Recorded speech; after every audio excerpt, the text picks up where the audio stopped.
Ayun guys, at tayo ay gagawa ng Bolt Vision ilaw conversion para sa Sniper MX. Yan.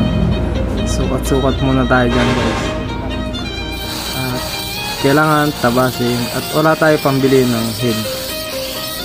Ganyan, tabas-tabas. Tapos sige, tabas.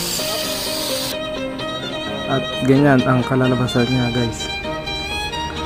Sukat muna natin. Yung pasok.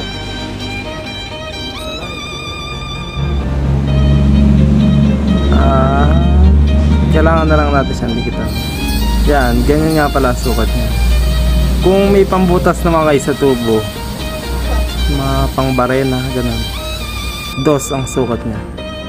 Yan, linis-linis muna para malinaw pag tinanlawan. Yan, ganyan nga pala siya pag bibili sa Shopee, baka naman.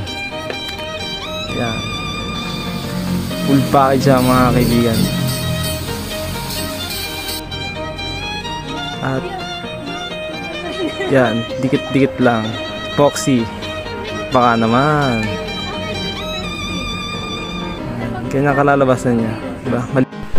At yan guys, testing muna ng ilaw. Medyo may kataasan, kailangan kasi natin tanlawan yung mga kapri. Yan, sige, adjust na lang tayo guys.